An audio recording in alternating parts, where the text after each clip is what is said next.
ఉపరాష్ట్రపతి ఎన్నికపై మాజీ ఎంపీ ఉండవల్లి అరుణ్ కుమార్ కీలక వ్యాఖ్యలు చేశారు. ఈ ఎన్నికను భారత చరిత్రలో జరిగిన అన్యాయమైన ఎన్నికగా ఆయన అభివర్ణించారు. ధన్ఖడ్ ఎందుకు రాజీనామా చేశారో తెలియదని ఆయన అన్నారు.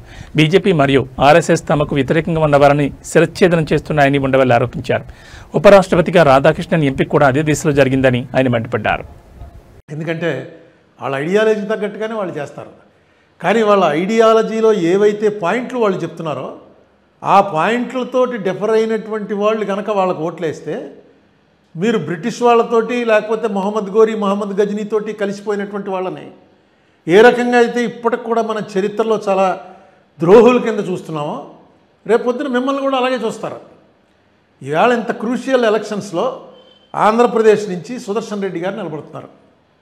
నిలబెట్టుతున్నటువంటి మనిషి ఏ పార్టీకి చెందినవాడు?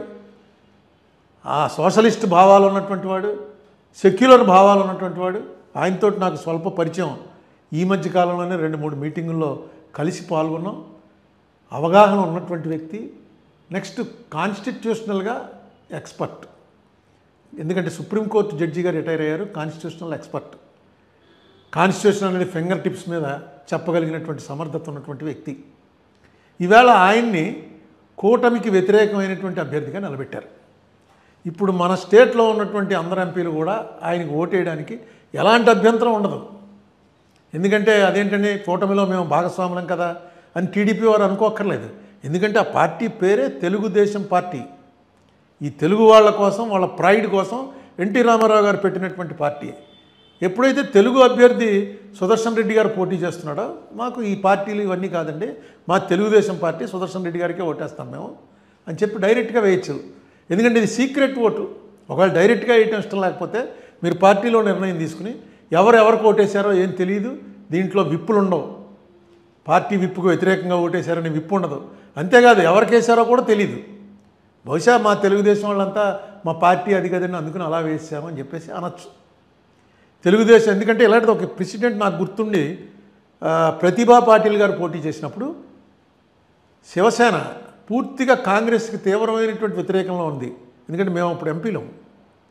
అపోజిషన్ బెంచ్లో మెయిన్ గట్టిగా మాట్లాడే వాళ్ళంతా శివసేనలోనే ఉన్నారు.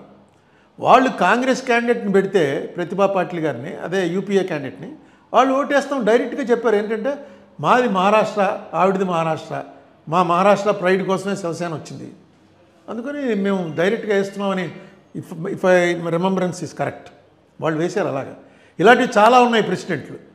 సో తెలుగుదేశం పార్టీకి సంబంధించినటువంటి ఎంపీలు ఏమాత్రం మొహమాటం లేకుండా ఎవరితోటి ఏ తగువు లేకుండా సీక్రెట్గా వేసి రేపు సుదర్శన్ రెడ్డి గారికి ఓటేసి వచ్చేయచ్చు. దానివల్ల ఏ నష్టం ఉండదు. అది కాకుండా చంద్రబాబు నాయుడు గారి గతంలో 2-3 సార్లు డిఫర్ అయ్యారు.